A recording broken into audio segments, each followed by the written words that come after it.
नमस्ते दोस्तों, आज की कहानी में हम एक ऐसे व्यक्ति को देखेंगे जो अपने जीवन में बहुत सारी समस्याओं से जूझ रहा था। यह केवल उसके सोचने के तरीके के वजह से था। उसे लगता था कि मानव जीवन बहुत कष्टदायक है। वह सोचता था कि पशुओं का जीवन इंसानों से बेहतर है क्योंकि उन्हें इतनी समस्याएं झेलनी नहीं पड़ती। हम इंसानों को सदा चिंताएं सताती रहती हैं, जबकि पशु पक्षी आनंद से जीवन जीते हैं। तो आइए जानते हैं उसकी सोच बुद्ध ने कैसे बदली और कैसे वह मान गया कि मनुष्य का जीवन ही सबसे कीमती है। लेकिन इससे पहले कि आप कहानी में खो जाएं, वीडियो को लाइक जरूर कर दे। तो चलिए बिना किसी देरी के शुरू करते हैं। दोस्तों, एक व्यक्ति एक मार्ग में बहुत तेजी से आगे बढ़ रहा था। तभी अचानक वह दूसरे व्यक्ति से टकरा गया। इस पर वह दूसरा व्यक्ति क्रोधित होकर कहता है, अरे जानवर हो, क्या तुम्हें दिखाई नहीं देता? एक सांड की तरह लगातार आगे बढ़ते जा रहे हो। इस पर पहला व्यक्ति कहता है, काश आप जो कह रहे हैं वही सत्य होता, लेकिन दुर्भाग्यवश मैं एक मनुष्य हूँ। उस पहले व्यक्ति के मुख से यह सुनकर उस दूसरे व्यक्ति का क्रोध शांत हो गया। वह उस पहले व्यक्ति से कहता है, लगता है तुम बहुत दुखी हो, वरना सौभाग्य की बात को दुर्भाग्य ना कहते, क्योंकि एक इंसान का जन्म पाना तो बड़े ही सौभाग्य की बात है। मनुष्य का जीवन बड़ी कठिनाइयों से मिलता है और तुम हो कि एक जानवर होना चाहते हो। तभी वह पहला व्यक्ति कहता है, मित्र, क्या आपने कभी किसी जानवर को आत्महत्या करते हुए देखा है? क्या आपने कभी किसी जानवर को किसी दूसरे जानवर को धोखा देते हुए देखा है?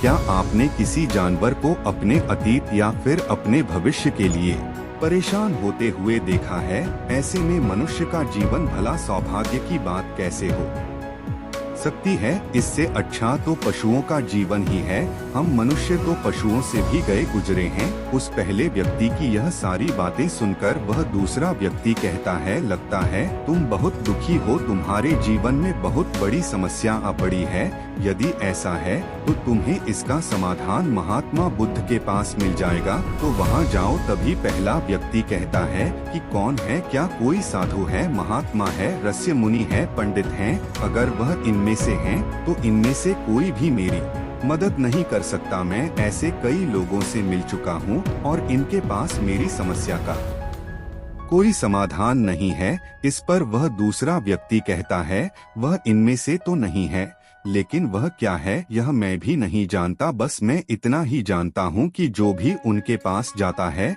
उनकी सभी समस्याओं का समाधान वह बड़ी सरलता से कर देते हैं। जो भी उनके पास आता है वह अपने सारे दुख दर्द वहीं पर छोड़कर चला आता है। उस दूसरे व्यक्ति की बात सुनकर पहले व्यक्ति को लगा कि उसे भी महात्मा बुद्ध से मिलना चाहिए। उसने उस दूसरे व्यक्ति से कहा, ठीक है भाई, अगर तुम कहते हो तो मैं एक बार उनसे भी मिल लेता हूँ, उन्हें भी देख लेता हूँ कि आखिर ऐसी क्या बात है जो लोगों की समस्याओं का समाधान बड़ी सरलता से कर देते हैं। इतना कहकर वह व्यक्ति अगले ही दिन महात्मा बुद्ध से मिलने के लिए निकल पड़ा। लगातार 3 दिन की यात्रा करने के बाद आखिरकार वह महात्मा बुद्ध के पास जा पहुंचा। जब वह महात्मा बुद्ध के करीब पहुंचा तो उसने देखा कि महात्मा बुद्ध अपने सभी शिष्यों को उपदेश दे रहे थे। महात्मा बुद्ध कह रहे थे, इस पृथ्वी पर उपस्थित हर किसी का जीवन बहुत कीमती है, परंतु मनुष्य जीवन अनमोल है। इसका उपयोग कर मनुष्य जीवन के उच्चतम शिखर तक पहुंच सकता और इसी मनुष्य जीवन के कारण हम मनुष्य पशुओं से नीचे भी आ सकते हैं। महात्मा बुद्ध का यह उपदेश समाप्त होते ही वहाँ पर जो भी लोग बैठे हुए थे वह वहाँ से चले गए। तभी वह व्यक्ति महात्मा बुद्ध के करीब पहुँचा और वह महात्मा बुद्ध को प्रणाम करके कहता है, हे बुद्ध, आप कहते हैं कि हम मनुष्य का जीवन अनमोल है। आखिर हम मनुष्य के जीवन में ऐसी क्या बात है? हम मनुष्य के जीवन में कीमती जैसा क्या है? हम चिंता करते हैं, परेशान रहते हैं, हम अपने भविष्य के लिए हमेशा चिंतित रहते हैं।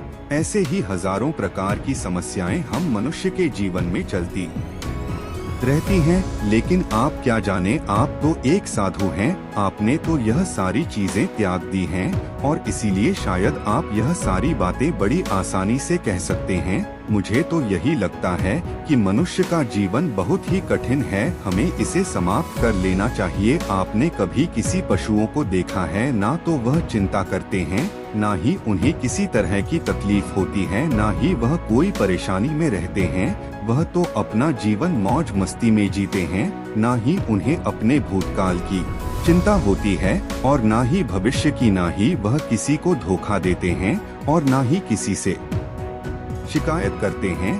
वह तो बस अपना जीवन जीते रहते हैं। और वहीं पर दूसरी तरफ हम मनुष्य का जीवन ठीक इसका उल्टा है। मुझे तो यही लगता है कि मनुष्य का जीवन पशु के जीवन से भी बदतर है। मनुष्य जीवन एक श्राप है जो हमें मिला है। ऐसे में आपको मनुष्य जीवन में ऐसी क्या विशेषताएं नजर आती हैं जो आप लोगों को झूठ बताते रहते हैं कि हम मनुष्य का जीवन बहुत कीमती है, बहुत मूल्यवान है। इस दौरान महात्मा बुद्ध उस व्यक्ति की सारी बातें ध्यानपूर्वक सुन रहे थे और वह उसकी मनोदशा को समझ रहे थे। आखिर में महात्मा बुद्ध मुस्कुराते हुए उस व्यक्ति से कहते हैं, भंते, तुम अपने जीवन के संघर्षों से भाग रहे हो। यदि तुम संघर्ष करोगे ही नहीं तो जीवन सफल कैसे बनेगा? और जब हम संघर्षों से भागते हैं तो हमारा जीवन दूसरों के अधीन हो जाता है और फिर हमें दूसरों के अनुसार ही चलना पड़ता है।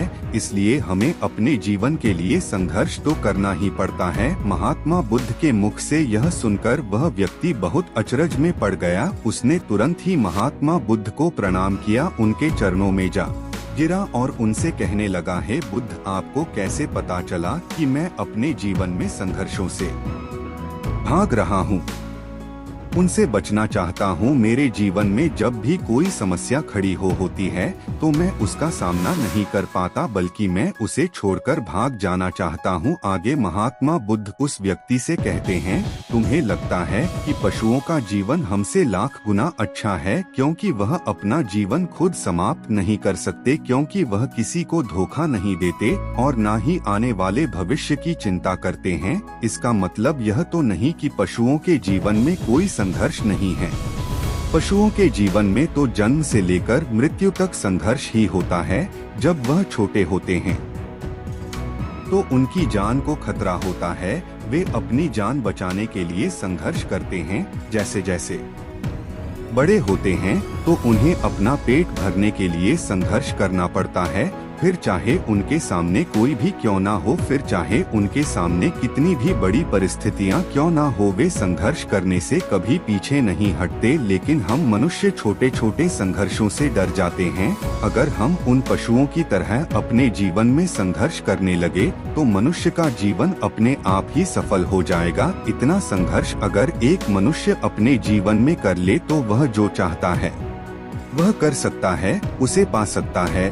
और जबकि इतना संघर्ष करने के बाद भी वह पशु अपने जीवन में कुछ भी नहीं कर पाता। भंते, वास्तविकता तो यही है कि बिना संघर्ष के कोई जीवन है ही नहीं, बिना संघर्ष के हमारा जीवन चल ही नहीं सकता। फिर चाहे कोई राजा हो या भिखारी, सबके जीवन में संघर्ष तो है ही। जो भी इन परिस्थितियों के खिलाफ संघर्ष नहीं करता, फिर चाहे वह मानव हो या पशु, उसका नष्ट होना तय है। इस पर वह व्यक्ति कहता है, हे बुद्ध, क्या आप मुझे कोई ऐसी चीज दे सकते हैं जिससे मेरे जीवन के सारे संघर्ष हमेशा हमेशा के लिए मुझसे दूर हो जाएं? मेरी सारी चिंताएं, सारी समस्याएं, सारी परेशानियां हमेशा हमेशा के लिए खत्म हो जाएं और मेरा जीवन हमेशा हमेशा के लिए सुखमय बन जाए। उस व्यक्ति की यह बात सुनकर महात्मा बुद्ध एक बार फिर से मुस्कुराने लगे और उस व्यक्ति से कहते हैं, भंते, मैं तो तुम्हें वह चीज तो नहीं दे सकता, लेकिन हाँ, मैं तुम्हें वहाँ तक पहुँचने का रास्ता जरूर बता सकता हूँ। यदि तुम वहाँ तक पहुँचने का संघर्ष कर लो तो तुम वहाँ तक पहुँच ही जाओगे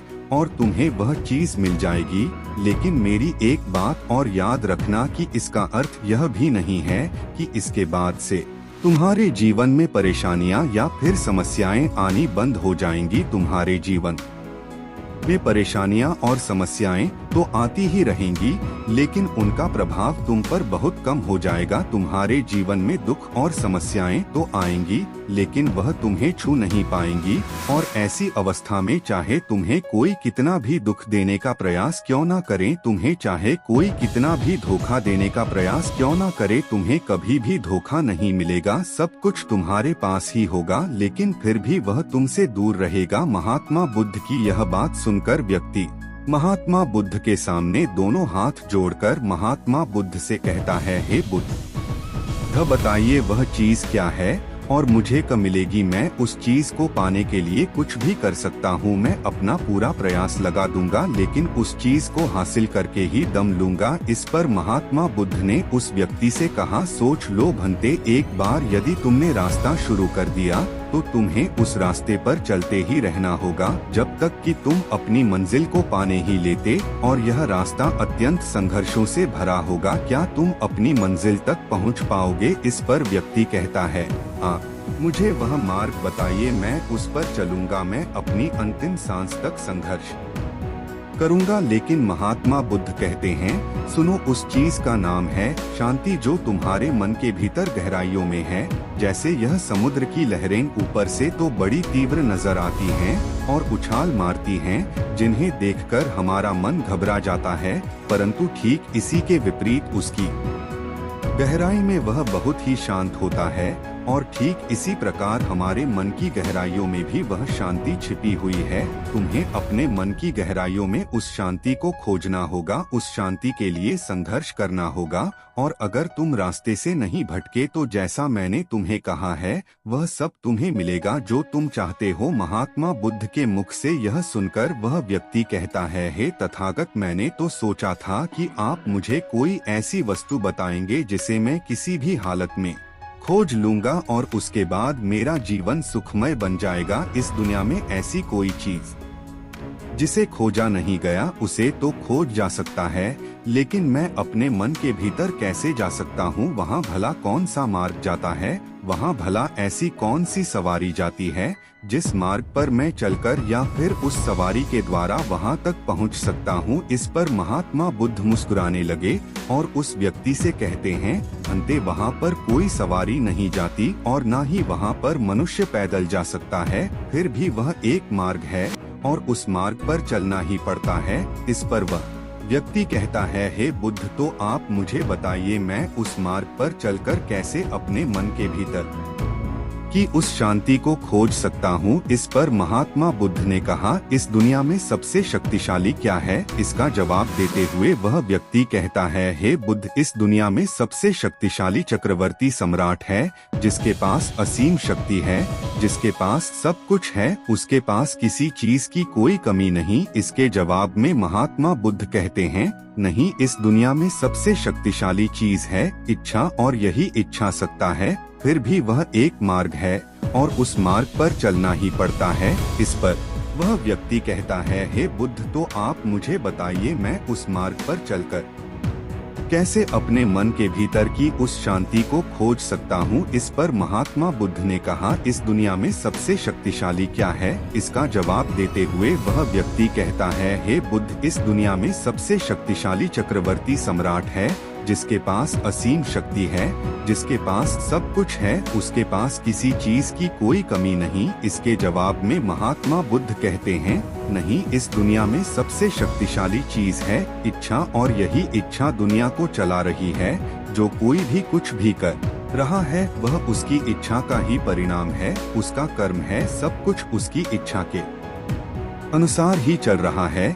जहाँ तक बात है एक चक्रवर्ती सम्राट की, तो एक इच्छा एक चक्रवर्ती सम्राट को भी धूल में मिटा सकती है, और वहीं पर उसी के विपरीत एक इच्छा एक आम इंसान को भी एक चक्रवर्ती सम्राट बनाने में सक्षम है। इस दुनिया में जो कोई भी है, जहाँ कहीं भी है, जिस किसी भी परिस्थिति में है, वह उसकी इच्छा के अनुसार है, वह उसकी इच्छा का परिणाम ही है। अपनी इच्छा के बल पर मनुष्य इस जीवन में कुछ भी कर सकता है, लेकिन एक वास्तविकता यह भी है कि मनुष्य अपनी इच्छा पर नियंत्रण नहीं कर पाता, जिस कारण उसके जीवन में वह सब भी घटित होता रहता है, जिसकी वह चाहत नहीं रखता। हमारे मन की बुरी इच्छाएं हमारी तरफ बुरी चीजों को खींचती हैं, इसलिए इच्छा बहुत सोच समझकर करनी चाहिए। हमें अपने जीवन में क्या चाहिए यह केवल हम अपनी इच्छा से ही निर्धारित कर सकते हैं। इस पर वह व्यक्ति कहता है, हे बुद्ध, तो क्या मैं अगर यह इच्छा करूं कि मुझे अपने मन की भीतर की शांति मिल जाए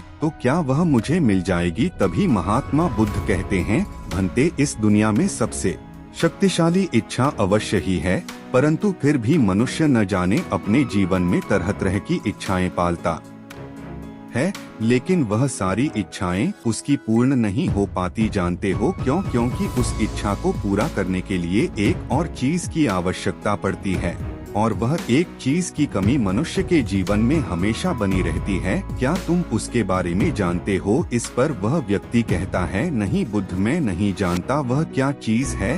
तभी महात्मा बुद्ध कहते हैं, भंते, संकल्प। संकल्प के बिना इच्छा व्यर्थ है। संकल्प के बिना तुम चाहे कितनी भी बड़ी इच्छा क्यों न कर लो, लेकिन वह कभी पूरी नहीं हो सकती। संकल्प जितना मजबूत होगा, तुम्हारी इच्छा भी पूरी होने की संभावना उतनी ही अधिक होगी, और संकल्प जितना कमजोर होगा, तुम्हारी इच्छा भी उतनी ही कमजोर होगी। इस पर वह व्यक्ति महात्मा बुद्ध से कहता है, हे बुद्ध, तो इसका अर्थ यह हुआ कि यदि मुझे शांति पाने की इच्छा है और मैं इसे पाने के लिए दृढ़ संकल्प करूं तो क्या मुझे वह शांति मिल जाएगी? तभी महात्मा बुद्ध कहते हैं, भंते, संकल्प भले ही इच्छा को शक्ति प्रदान करता है, परंतु इच्छा और दृढ़ संकल्प होने के बाद भी व्यक्ति अपने मंजिल तक पहुंच नहीं पाता, क्योंकि वह राह में भटक जाता है और फिर थक हार कर वह अपने संकल्प को त्याग देता है और अपनी इच्छाओं को छोड़ देता है। क्या तुम जानते हो ऐसा क्यों होता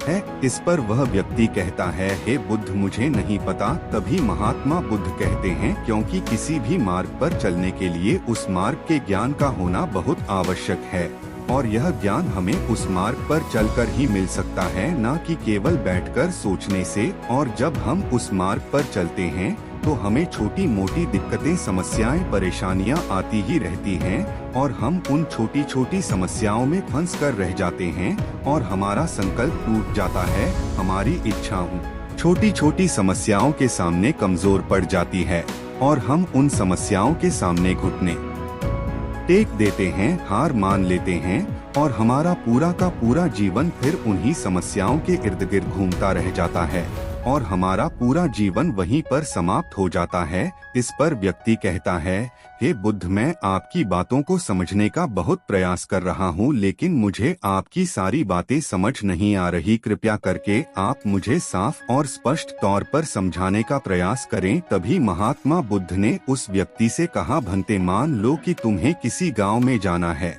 और वहाँ पर किसी व्यक्ति से मिलना है, और तुमने यह दृढ़ संकल्प किया है कि तुम उस व्यक्ति से मिलकर ही रहोगे। तुमने अपना सफर तो शुरू किया, लेकिन काफी वर्षों के प्रयास के बाद भी ना तो वह गांव खोज पाए और ना ही उस व्यक्ति से मिल पाए। तो ऐसे में क्या हुआ? इसके जवाब में वह व्यक्ति कहता है, हे बुद्ध, भला ऐसा कैसे हो सकता है? यदि मैं जीवित हूँ और वह व्यक्ति भी जीवित है जिससे मैं मिलना चाहता हूँ, और मुझे वह गांव पता है, तो मैं उससे अवश्य ही मिल लूंगा। तभी महात्मा बुद्ध कहते हैं, भंते, तुम्हें उस गांव का नाम पता है और तुम्हें जिसे मिलना है उसका नाम भी तुम्हें पता है, पर तुम्हें यह नहीं पता कि गांव किस दिशा में है। तो ऐसे में तुम कौन सा मार्ग पकड़ोगे और किस मार्ग पर आगे बढ़ोगे? यदि मान लो कि तुमने किसी विपरीत मार्ग को पकड़ लिया, तो क्या वह तुम्हें उस गांव तक ले जाएगा? क्या वह तुम्हें उस व्यक्ति तक मिला पाएगा? इस पर वह व्यक्ति कहता है, हे बुद्ध, इस अवस्था में तो यह कार्य बिल्कुल भी असंभव होगा। इस पर महात्मा बुद्ध मुस्कुराते हुए उस युवक से कहते हैं,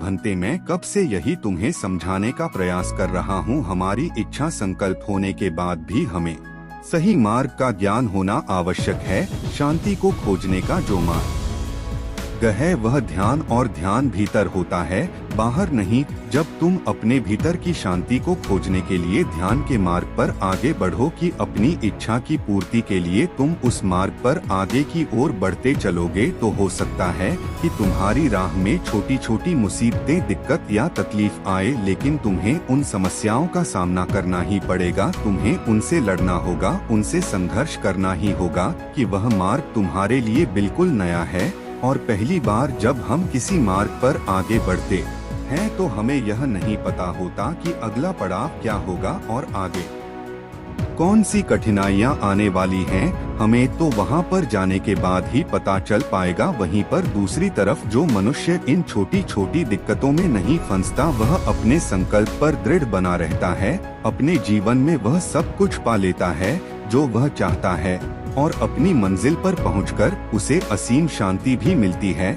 और जब मनुष्य अपने लक्ष्य को प्राप्त कर ही लेता है, तब उसे और कुछ पाने की इच्छा नहीं रह जाती। इसी प्रकार यदि तुम भी केवल मार्ग पर आगे बढ़ते रहो तो तुम भी अपने मन के अंतर तक पहुंच जाओगे और वहां पहुंचने के बाद तुम्हें किसी चीज की कोई आवश्यकता नहीं पड़ेगी। नहीं ही तुम्हें कोई धोखा दे पाएगा, ना ही तुम्हें कोई लूट पाएगा और ना ही तुम्हें कोई दुख पहुंचा पाएगा। उस अवस्था में पहुंचने के बाद ना ही कोई मोह, ना ही कोई चिंता और ना ही कोई समस्या रहेगी। तुम उस परिस्थिति से बड़ी सरलता से निकल पाओगे। और जब तुम अपने मन की उस शांति को प्राप्त कर लोगे तो तुम एक पशु तो नहीं रहोगे और ना ही एक मनुष्य रहोगे, बल्कि तुम मनुष्य से भी और ऊंचा दर्जा प्राप्त कर लोगे। और फिर तुम्हें कोई भी दुख कभी छू नहीं पाएगा। फिर तुम्हें किसी चीज की कोई परेशानी नहीं रह जाएगी। नहीं तो भविष्य की चिंता होगी और ना ही अपने बीते हुए भूतकाल की। तुम तो बस अपनी शांति में मग्न रहोगे और तुम्हें किसी प्रकार का दुख कभी छू तक नहीं पाएगा। महात्मा बुद्ध की यह बात सुनकर वह व्यक्ति महात्मा बुद्ध के चरणों में गिर पड़ा और महात्मा बुद्ध से कहता है, हे बुद्ध, आपकी सारी बातें सत्य हैं, मैं आपकी सारी बातें समझ चुका हूँ, लेकिन फिर भी मेरे मन में एक दुविधा है। मेरे पास क्या ऐसी कोई चीज नहीं रख सकता जिससे मेरी सारी दुख, सारी तकलीफें, सारी कठिनाइयां हमेशा हमेशा के लिए दूर हो जाएं। इस पर महात्मा बुद्ध मुस्कुराते हुए कहते हैं, भंते, यदि तुम बाहरी दुनिया से कुछ अपने पास रखना चाहते हो तो तुम उस शांति को पाने का प्रयास छोड़ ही दो, क्योंकि तुम कुछ ऐसा पाना चाहते हो जिससे तुम्हारी समस्याएं कभी समाप्त नहीं होंगी बल्कि और बढ़ती चली जाएंगी, क्योंकि तुम्हारी समस्याओं का समाप्त होना संभव ही नहीं हो पाएगा। और जानते हो ऐसा क्यों है? इस पर वह व्यक्ति कहता है, हे बुद्ध, पर ऐसा क्यों? इसका जवाब देते हुए महात्मा बुद्ध कहते हैं, भंते, क्योंकि बाहर तो पहले से ही शांति है, चारों ओर केवल शांति ही शांति है। हमें तो बाहर की शांति नजर आती है, लेकिन हमारे भीतर की शांति हमें नजर नहीं आती। और जो शांति हम बाहर की ओर देख रहे हैं वह बाहर नहीं बल्कि हमारे भीतर ही है। इसलिए जब तक तुम अपने अंतर को ठीक नहीं कर पाओगे तब तक तुम बाहर कुछ भी नहीं कर सकते। जब तक तुम्हारे भीतर सब कुछ ठीक नहीं होगा तब तक बाहर कुछ भी ठीक नहीं हो पाएगा। इतना कहकर महात्मा बुद्ध शांत हो गए और वह व्यक्ति महात्मा बुद्ध की बातों पर विचार करने लगा। उसके पास महात्मा बुद्ध के बताए गए रास्ते के अलावा और कोई मार्ग भी नहीं था। उसने दृढ़ संकल्प लिया कि वह अपने भीतर कि उस शांति और उसके मार्ग में लगातार आगे बढ़ने पर निर्भर करता है। उससे यह भी समझ आ गया कि मनुष्य का जीवन पशुओं से बुरा नहीं है, बल्कि उससे जैसा जीवन मिला है वही सही है और उससे वह और बेहतर कर सकता है। दोस्तों, आपने आज के इस वीडियो से क्या सीखा वह मुझे आप कमेंट में बता सकते हैं। इसी के साथ में उम्मीद है कि आपको आज की वीडियो पसंद आई होगी, तो इस वीडियो को लाइक और चैनल को सब्सक्राइब करें और बेल आइकन दबा ले। तो चलिए फिर मिलते हैं ऐसी एक और नई वीडियो में। तब तक के लिए अपना ख्याल रखें।